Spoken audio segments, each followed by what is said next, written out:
भारत हा कृषीप्रधान देश आहे. येथील 50 ते 60% जनता आजही शेतीवर अवलंबून आहे.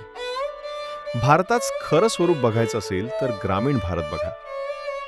पशुपालन आणि शेती उत्पन्नावर येथील शेतकऱ्यांचा उदरनिर्वाह चालतो.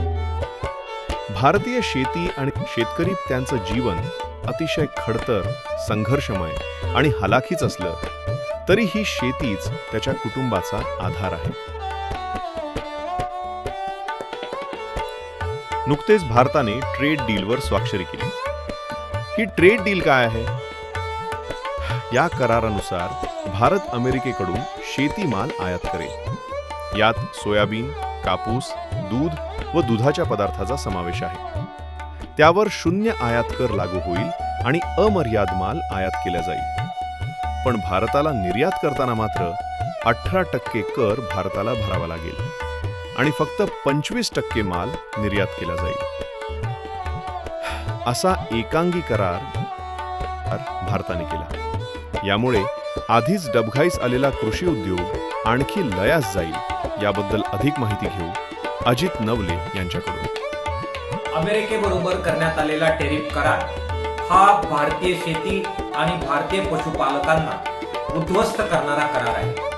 या करारान्वये 0% अमेरिकेचा शेतीमाल हा भारतीय बाजारपेठेमध्ये येणार हे आता उघड झालेलं आहे. चीन आणि अमेरिका याच्यामध्ये जे टेरिफ वॉर सुरू होतं त्या अंतर्गत अमेरिकेचं सोयाबीन चीनमध्ये घेण्यास नकार देण्यात आला आणि वेगळ्या प्रकारचे खरेदीदार हे शोधून त्या ठिकाणावरून चीनने सोयाबीन आयात करण्याची भूमिका घेतली. त्याचा परिणाम म्हणून जीएम प्रकारचं असणारं प्रचंड उत्पादन जे अमेरिकेमध्ये सोयाबीनचं आहे त्याचं काय करायचं हा मोठा प्रश्न अमेरिकेसमोर होता. या कराराने त्यांनी तो सोडवलेला आहे आणि ते सोयाबीन, सोयापेंड जर त्याच्यामुळे भारतात आलं ज्याच्यावर 0% आयात कर आपल्याला लावता येणार आहे हे भारताच्या सरकारने मान्य केलेलं आहे. त्याच्यामुळे सोयाबीन उत्पादक शेतकऱ्यांचे आत्ता जे दर मिळत आहेत ते सुद्धा मिळणार नाही आणि त्याच्यामुळे त्यांचं कंबरडं मोडणार आहे. दुसऱ्या बाजूला महाराष्ट्रामध्ये अगोदरच मोठ्या प्रमाणामध्ये दूध आणि दुग्ध पदार्थ यांचं एक्सेस उत्पादन होतं.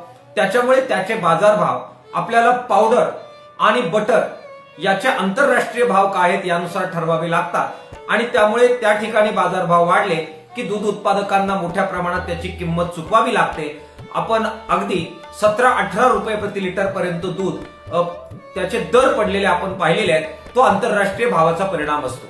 या करारामुळे अमेरिकेचं दूध आणि अमेरिकेचे दुग्ध पदार्थ हे जर खुल्या पद्धतीनं भारतीय बाजारपेठेमध्ये आले तर विशेषतः महाराष्ट्रामध्ये जिथे एक्सेस मिल्क प्रोडक्शन होतं त्या सर्व दूध उत्पादक शेतकऱ्यांचं कंबरडं त्याच्यामुळे मोडणार आहे आणि त्यामुळे मोठा तोटा हा पशुपालकांना आणि दूध व्यवसायाला भोगावा लागणार आहे. तिसरी बाब जी आहे आपलं महत्वाचं पीक असणारं कापूस ज्याच्यावर अगोदरच टेक्सटाईल इंडस्ट्रीनं जो दबाव टाकला त्याचा परिणाम म्हणून त्याचे भाव पाडण्यात आलेले होते. वेगवेगळ्या प्रकारचे निर्यात कर लादण्यात आलेले होते आणि स्टॉक करण्यावर सुद्धा वेळोवेळी बंधनं लादण्यात आलेली होती. आता जर कापूस अशा प्रकारे आयात मुक्त करण्यात आला तर त्यातून मोठ्या प्रमाणामध्ये कापूस उत्पादक शेतकऱ्यांना सुद्धा किंमत मोजावी लागणार आहे. महाराष्ट्रातले तीनही हे मोठी पिकं ही त्याच्यामुळे संकटात येणार आहे समोर आलेली आहे. त्यामुळे स्पष्ट होत आहे की भारतीय उत्पादनांवर अमेरिका 18% टेरिफ लावणार आहे. आजपर्यंत ते 3% इतकंच टेरिफ लावत होतं. आता ते 18% असणार आहे. यात भारतीय शेतीचा आणि भारतीय व्यापाराचा फायदा कसा हे समजायला वाव नाही. दुसऱ्या बाजूला अमेरिकेमधल्या शेतकऱ्यांना तेथील सरकार साधारणपणाने प्रतिवर्षी 60 लाख रुपयाचं अनुदान प्रति शेतकरी देतं. भारतामध्ये हे अनुदान अत्यंत नगण्य आहे. अमेरिकेमध्ये जनुकीय तंत्रज्ञानाचा विकास होऊन त्याची परवानगी तेथील शेतकऱ्यांना देण्यात आल्यामुळे आणि तेथील लँड होल्डिंग जास्त असल्यामुळे मोठ्या प्रमाणामध्ये शेतीचा उत्पादन खर्च कमी आहे आणि प्रति हेक्टरी उत्पादकता जादा आहे. त्यामुळे स्वाभाविकरित्या तेथील शेतीमाल स्वस्त आहे. हा शेतीमाल ज्यावेळी भारतीय बाजारपेठेमध्ये स्वस्तामध्ये उपलब्ध